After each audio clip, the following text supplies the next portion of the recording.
Welcome to the Great Detectives of Old Time Radio. From Boise, Idaho, this is your host, Adam Graham. If you have a comment, email it to me, box13@greatdetectives.net. Follow us on Twitter at Radio Detectives and become one of our friends on Facebook, facebook.com/Radio Detectives.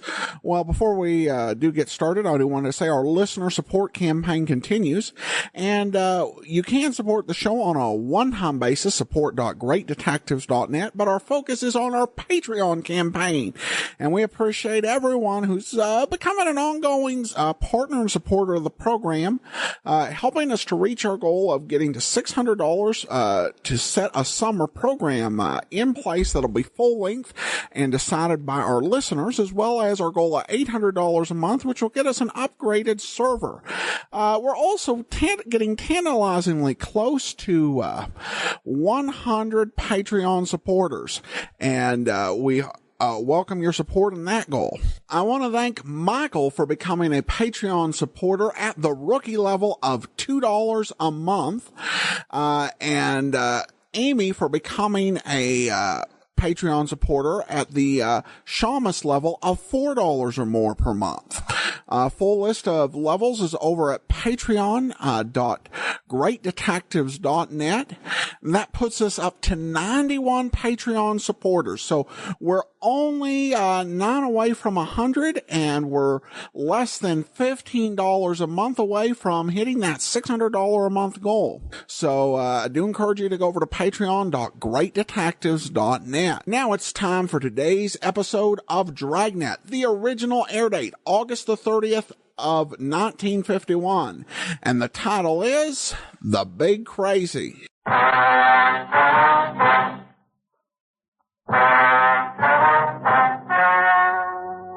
story you are about to hear is true. Only the names have been changed to protect the innocent.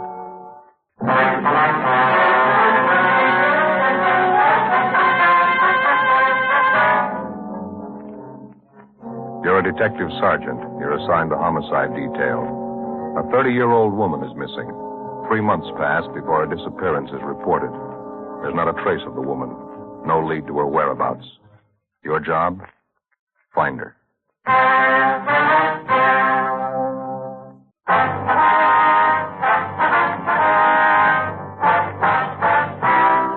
Dragnet, the documented drama of an actual crime. For the next 30 minutes, in cooperation with the Los Angeles Police Department, you will travel step by step on the side of the law through an actual case transcribed from official police files. From beginning to end, from crime to punishment, Dragnet is the story of your police force in action. It was Monday, June 9th. It was warm in Los Angeles. We were working the day watch out of homicide detail. My partner's Ben Romero. The boss is Thad Brown, chief of detectives. My name's Friday. I was on the way back from the stats office, and it was 10:18 a.m. when I got to room 42. Homicide. Hi, Joe. Been waiting for you. Hi. Ma'am, I'd like to have you meet my partner, Sergeant Friday. Joe, this is Miss Daly, Ruth Daly. How do you do? How are you? Miss Daly came in to file a missing report on her sister, Joe. She already talked to missing persons, and they sent her in to see us. Oh, have a chair, ma'am. Thank you. So what's it all about, miss? I just started to tell Sergeant Ramirez That's here. Romero, ma'am. I'm sorry. Romero. Well, it's about my sister Bernice, Sergeant. She's missing. I wondered if maybe you people could help me find her. Well, what's your sister's name? Bernice. I guess you want her married name, Mrs. James Butler. Her description would be just about the way I look. Bernice and I are twins. Mm-hmm. When did your sister disappear, ma'am? In March. The first weekend in March. She disappeared on a Saturday.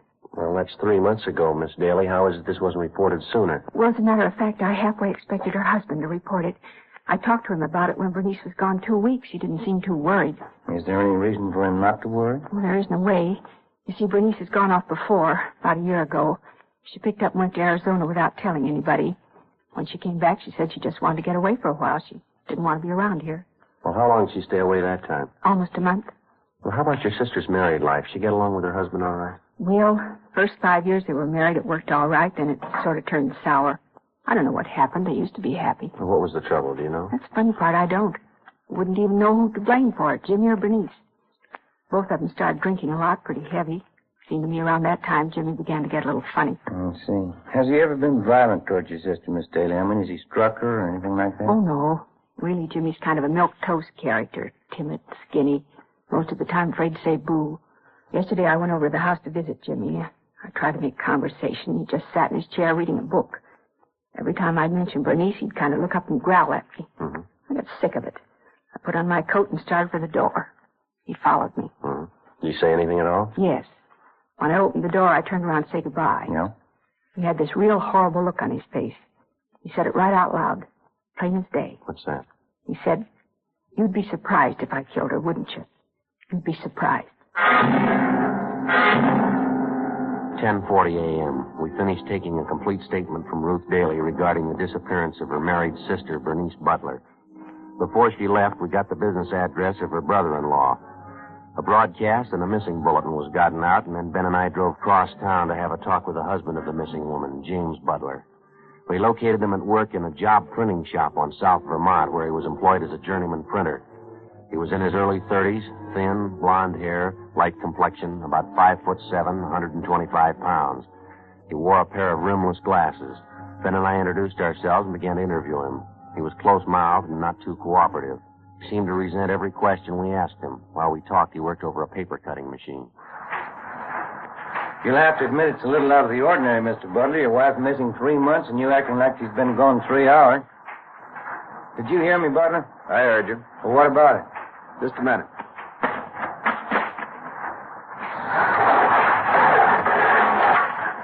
Well? You know, it's not ordinary her going away. I'm married to her. I know my own wife. We talked to your wife's sister this morning, Ruth Daly. She seems to think you might know all about your wife disappearing. She does? That's right. In my way, I got to get that other set of cards. Oh, yeah. What do you think? I don't know. There's something wrong with him. Sure got a big grudge for somebody his size. I wonder what that girl meant when she called him bashful. Yeah, about as bashful as a wild boar in a plum thicket. In my way, I got to get in there. Yeah, go ahead.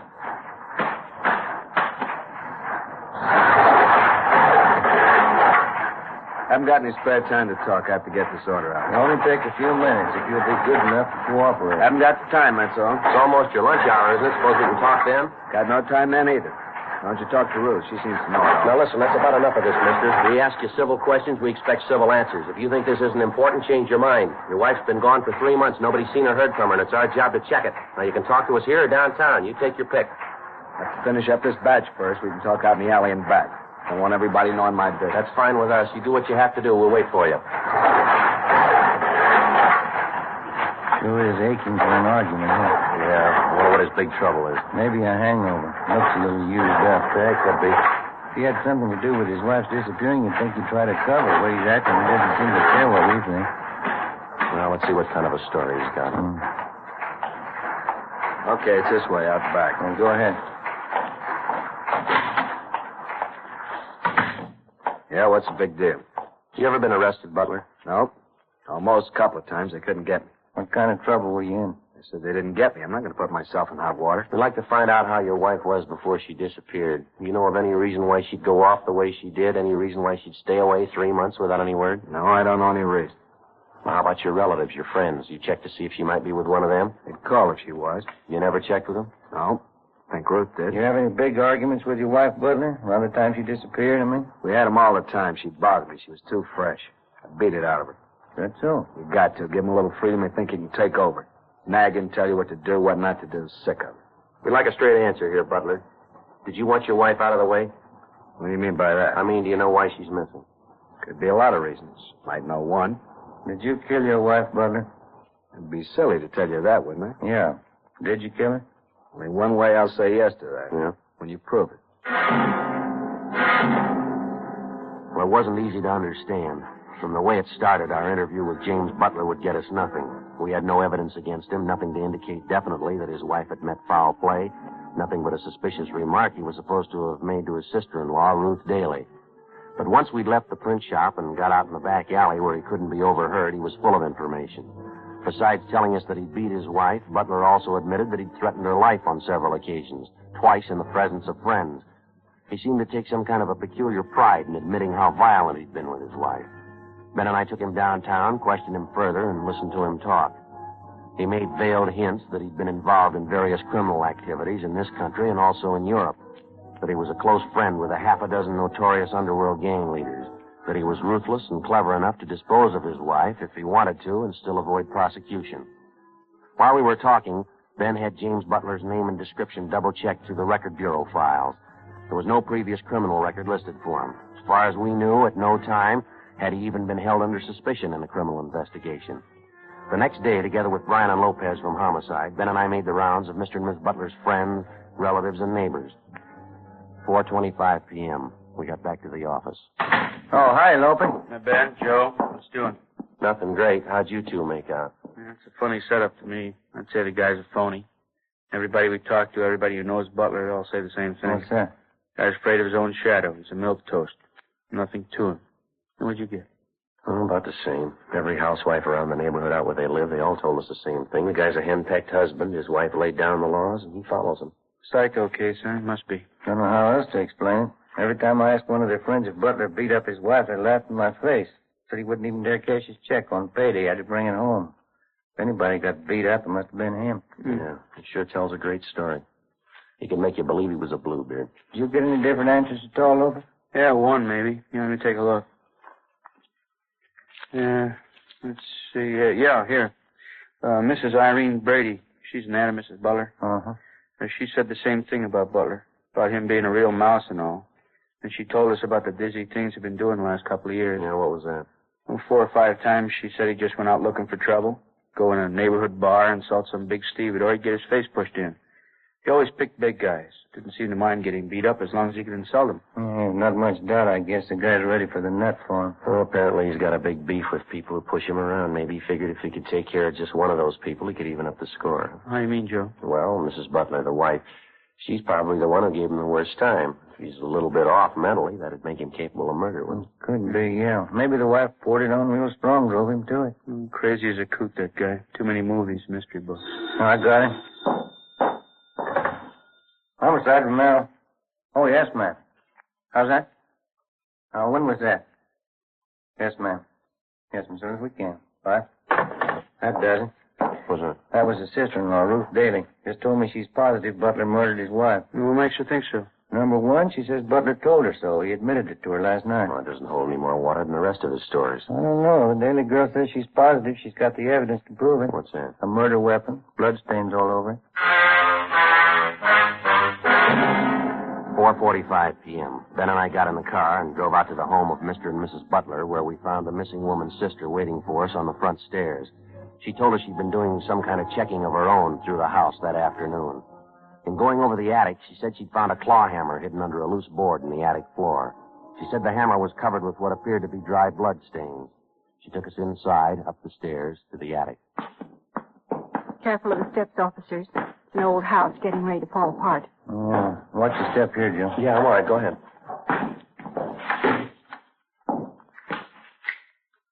Light's good and bright. That's how I happen to see the loose boards over here. Did you pick up the hammer, Miss Daly? No. I started to, but then I remembered about fingerprints and things. Just where I found it. Didn't touch it. Hey, you want a pencil, Joe? Maybe you can get it in the claw there. No, I think we can see it right where it is. Let's see. Could be, huh? Bloodstain? Well, it sure looks like it. From the handle here, all over the head of the hammer. I knew it. I knew there was something wrong the day she disappeared. Hey, look at this, Joe. I just noticed. These stains on the floor. Whole trail of them, see? They'd right for the door. We better get the crime lab on it and have Lee Jones run the benzodine test on him. What time does he usually get home from work, Miss Daly, your brother-in-law? About 6 o'clock. Don't know about today, though. How do you mean? Does he work late on Tuesdays? No, but I wanted to make sure he wouldn't be home when I came over today. I called the print shop where he works. He's not there. Called again this afternoon. Jimmy hasn't been seen since last night. Is he in the habit of skipping work? No, he never does. I called every one of his friends I know of. Bernice's friends, too. I called them. The places he hangs around, nobody's seen him. Not since last night, since you talked to him. And you got no idea where he might be? No. Just like Bernice. He disappeared.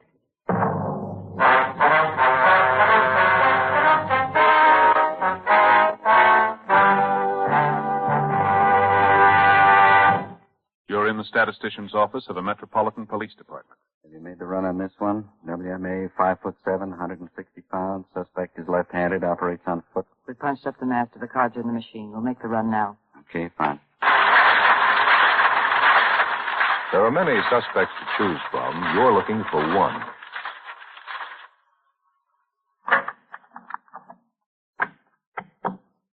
Thank you.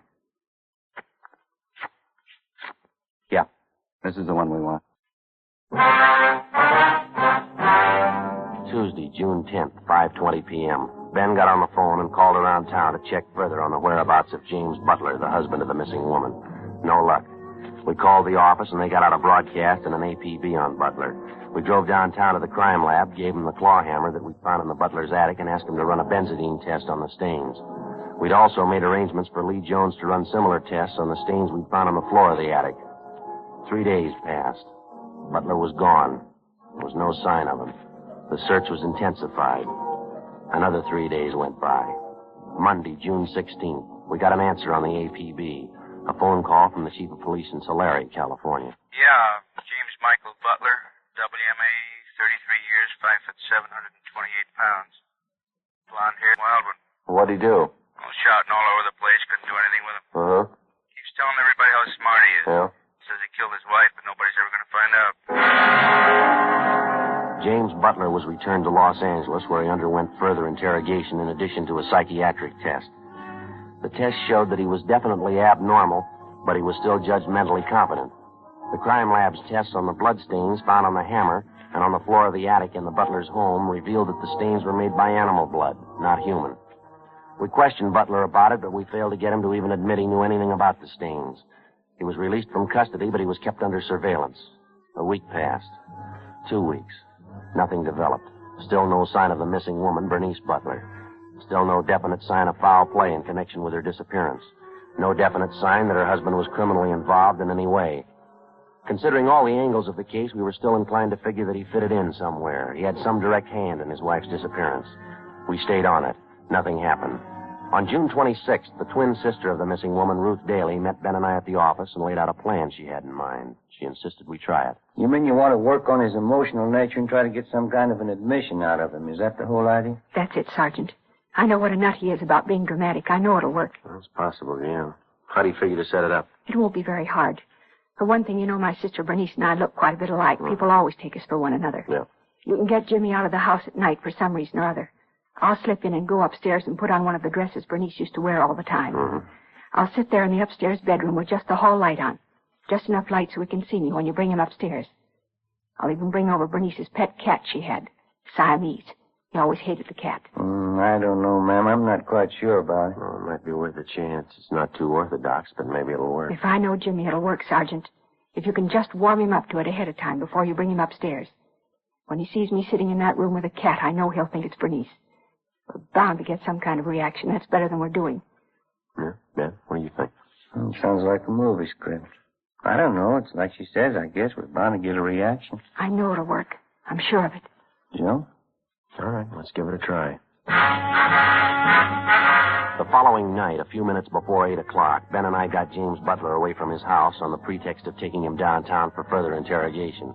We delayed long enough to make sure that Ruth Daly, the sister of the missing woman, had plenty of time to get into the house, change her clothes, and take her place in the upstairs room with her sister's pet Siamese cat. Then we started back for the house. We'd made arrangements to have Brian and Lopez from Homicide standing by, concealed in the immediate vicinity of the house in case they were needed. 11:05 p.m. While we drove him back toward his home, Butler was talkative, but not too relaxed. It was the same line we'd heard before, how tough he could be when he wanted to, the same hints that he was an undiscovered killer, one of the more talented professionals in the deadly circles of the underworld. I came from Illinois originally, Cicero. You guys know how it is back there. You have to stay right up on your toes. Yeah. How long you been out here now, Butler? You expect me to tell you that? I'm wise the way you guys work. You're not going to get me on questions like that one. I understand you do quite a bit of reading, Jim. You come across anything good lately? Nah, nothing lately. All the good books, they've already been written. Edgar Allan Poe, Stevenson, de Maupassant, Gogol. They know how to tell a good murder story. These new guys are a waste of time. Reading, that's all reading. That's what I like to do. Not that modern junk, only the best. You take some of Poe and Stevenson, for instance. I know those guys. That's so. Sure, I know their stuff well enough to tell you. I got whole pages memorized. How'd you like to hear some? Stevenson, maybe. All right, go ahead. I have to belie my nature. All men do. All men are better than this disguise that grows about and stifles them. You see, each dragged away by life like one whom bravos have seized and muffled in a cloak. If they had their own control, if you could see their faces, they would be altogether different. They would shine out for heroes and for saints. I am worse than most. Myself is more overlaid. My excuse is known to me and to God. But had I the time, I could disclose myself. That's out of Stevenson, you know. Pretty smart fellow, huh? Yeah, sure is. You got a pretty good memory. I read those books all the time. Nothing better. Is the house all right? Yeah, that's right. Well, maybe I'll see you later, huh? Thanks for the ride. Well, I'll tell you, we'd like to come in the house with you if you don't mind, Butler. One or two things we'd like to check over, if that's all right with you. It's all right, sure. Guess you ought to know by this time, huh? Nothing I'd hide in that house that you'd ever want to find. Come on, let's go.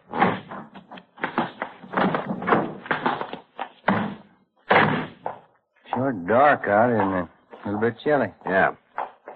What do you want to check over in the house? Always one or two things. Just routine, Jim. We won't keep you long. Guess I ought to be a little burned at you cops by now, huh? Getting all this rousting. How about laying off pretty soon? Maybe I am getting a little burned. If you can prove something on old Jimmy Butler, prove it. If you can't do it, let him alone. Mm-hmm. We're just tying up a few loose ends here, Jim. There's nothing to get excited about.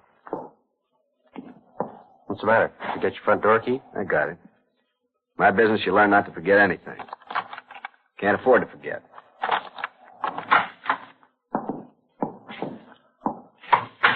Yeah, it's quite a big place you got, Butler. You stay here all by yourself? That's the way I like it. By myself. If you want to look at anything, you can look now. When you're through, I got some bourbon in the cellar. I keep a big booze cellar, you know. All first-rate stuff. What's the matter? Oh, nothing, Jim. Thought I heard a cat someplace, did you? No cats in this house. What do you mean you heard a cat? I hate the lousy things. I wouldn't have one. Didn't you tell us once your wife had a cat? I think it was you. You didn't like it much, did you? Killed the lousy thing. Got an axe and killed it. Dumb wife of mine used to drive me crazy with it. Cat hair all over the place. You know how it is. Got an axe and killed it. Mm-hmm. Yeah. There it is. I thought I heard it. Guess you got another one, huh, Butler? I'll get rid of that thing. I'll find him and get rid of him right now. Upstairs. I suppose the house makes you think of your wife quite a bit, doesn't it, Jim? What? Well, I mean, you spent so much time in it together, you and Bernice. It's got quite a few memories for you, I guess, huh? Find that thing if it takes all night. I'll get the axe and I'll find the thing.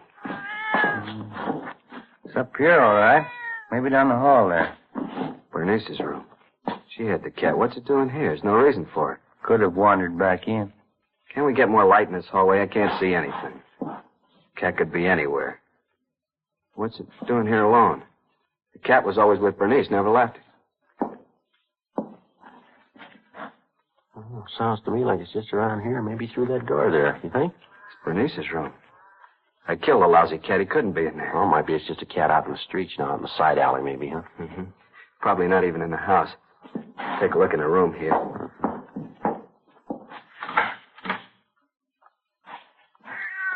Oh. No, it ain't real. She's not there. She's not there. Don't hurt the cat. Not the poor cat, Jimmy. Don't kill him. Not both of us. Don't kill the cat, please. Don't kill two of us. You go away. You go away. You're not there. It's a fake. You're not there, Bernice. Please, Jimmy. Not both of us. Don't kill both of us. There's some kind of a trick there. You go away, Bernice. You're dead and I killed you. You're downstairs. You're in the ground. You're deep in the ground. I killed you. You can't be sitting here. Please, Jimmy. Please. All right, Butler. Come here. No. Get away. You get away from me. She's downstairs. She's in the ground. I'll show you. You can't trick me. I'll show you. Ben. What? I can't. Dear God. Come on, Ben. Downstairs. Yeah. I tried to grab him. Tried to. He broke away. Yeah.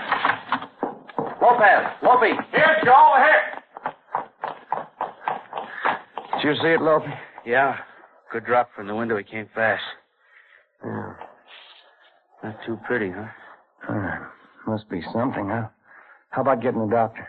Yeah, he lost the doctors when he hit that sidewalk. Only one thing left, I know. Yeah? Call a priest. In his suicide leap from the top story of his house, James Butler died instantly on the pavement below. Afterwards, when the reports were made out and the deputy coroner removed the body, a special detail of men was sent out to help probe the grounds around the Butler home and also the ground directly beneath the house. The search was thorough. The ground was dug up foot by foot, and we found nothing. Butler's last admission before his death that he'd killed his wife and buried her in the grounds adjoining the house seemed to be as empty and worthless as some of the other stories that he told us. The painstaking search for the body of James Butler's wife went on. We found nothing. Alive or dead, there was still no trace of her. Butler's friends and relatives held a modest funeral for him, and he was buried in a small cemetery south of the city. In Missing Persons Bureau, there were still no leads on the case of Bernice Butler. It was still open. Summer finally got to an end. The fall season came and went, and then Christmas and the holidays, and then back into January and February. On a rainy morning early in March, almost a year to the very day when the case started, we got a communication from San Francisco. It had come to the notice of the police through the county health department. In regard to your APB of June so-and-so last year, this is to inform you that Mrs. Bernice Butler has been a patient in the tubercular ward, County Hospital, San Francisco, since June 16th of last year. Apparently, her case was considered critical from the day she was admitted to the hospital. Last Thursday, she succumbed to the illness. Identification was established, next of kin notified, but no one claimed the body. She was buried at county expense. I trust this may aid you in establishing facts pertinent to her disappearance. Well, how about that? Well, it doesn't figure, does it? Sooner or later you get 'em all. How would you figure out that night we had Butler at the house? I mean, we had his sister-in-law in there, and he thought he saw his wife? Oh, who knows? Suppose he really had himself talked into it. He thought he committed 100% murder. Yes, he thought about it long enough till he convinced himself. Must have worked out something like that inside his mind. Mm-hmm. Imagine he lived right through it. Figured he really killed her. When it came for the punishment, he's ready to buy that. There wasn't any way out, so he jumped. Well, mixed up can it get, huh? That's too bad. All things considered, I guess he loved her quite a bit. Well, it doesn't seem to matter now what he did. Wasn't much of a chance either way. How do you mean? Well, the girl, TB on one side, maybe murder on the other. Yeah. Either way, she had to die.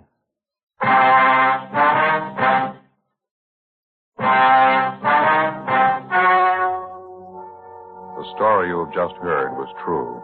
Only the names were changed to protect the innocent. On March 9th, the meeting was held in the office of Captain of Homicide, Police Department, City and County of Los Angeles, State of California. In a moment, the results of that meeting.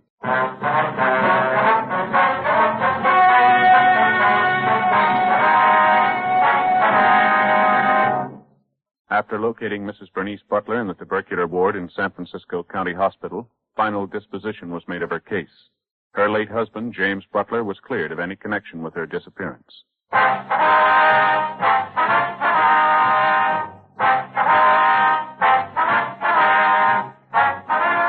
have just heard Dragnet, a series of authentic cases from official files. Technical advice comes from the Office of Chief of Police W.H. Parker, Los Angeles Police Department. Stay tuned for Counter Spy, next on NBC.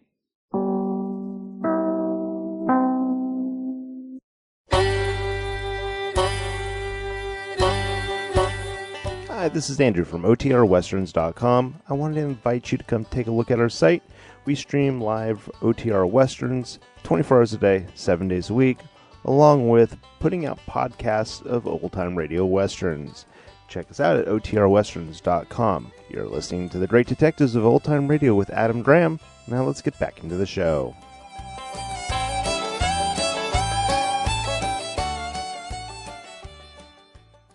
Welcome back. Well, I did at least have to appreciate Ben Romero commenting that the plan was something out of the movies. And in this episode of Dragnet, we get an example of why the police rarely try the type of plots that you'll see like in a Charlie Chan movie. It's a very bizarre case.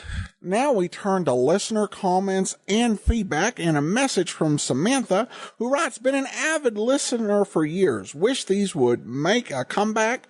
Thanks for keeping the media alive. Well, thanks so much for the comment, Samantha. I should say that while we are glad to bring you the episodes of great detectives of the past, the art of audio drama is alive and well with a lot of the modern radio performers out there.